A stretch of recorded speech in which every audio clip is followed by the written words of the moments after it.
Donald Trump ने Hamas के खिलाफ सबसे खतरनाक वार्निंग जारी कर दी है। नेतन्याहू के अमेरिका दौरे के बाद ट्रंप सुपर एक्टिव हो गए हैं और उनके नए मिशन को देखकर लग रहा है कि अब अमेरिका गाजा जोड़ो और हमास को तोड़ो वाले प्लान पर काम करना शुरू कर देगा।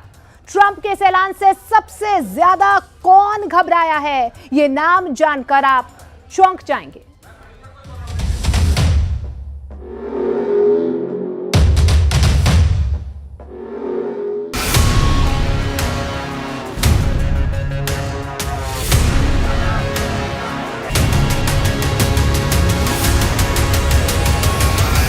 सबसे पहले गाजा में इजराइल और हमास के बीच सीज फायर हुआ।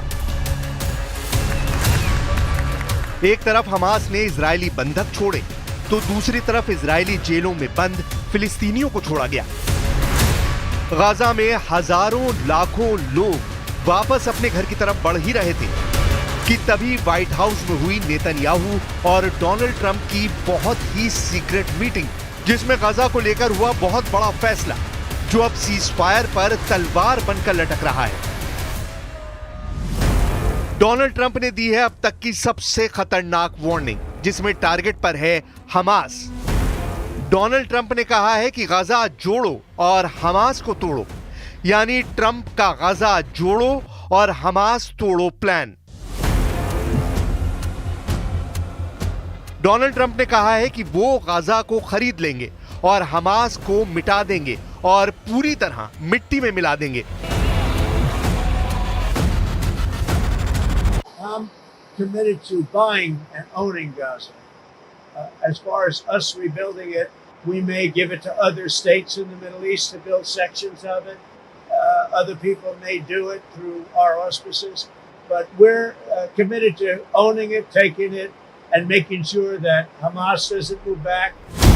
क्या गाजा में फिर फटेंगे बंकर बस्टर? क्या गाजा पर फिर बमबारी शुरू होने वाली है?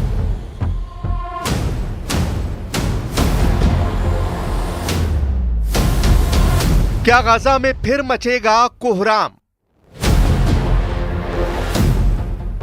क्या फिर शुरू होगा युद्ध वाला हाहाकार?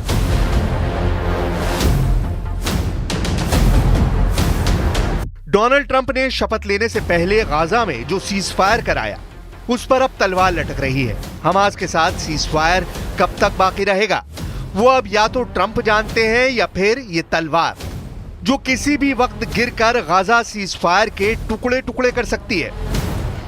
अम्मा मशारीउल गर्बी व अमेरिका व ट्रंप फहिया इला ज़वाल वसतस्कुत वसनुस्कितुहु कमा अस्कतना अलमशारीअ अल्लती क़ब्लहा।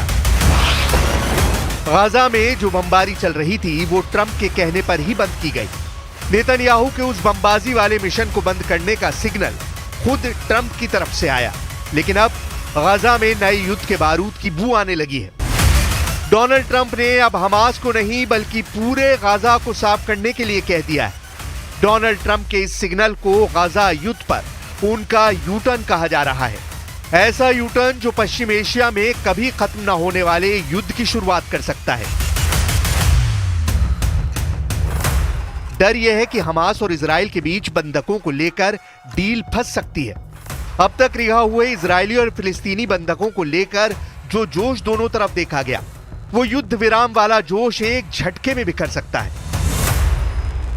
The president has not committed to putting boots on the ground in Gaza.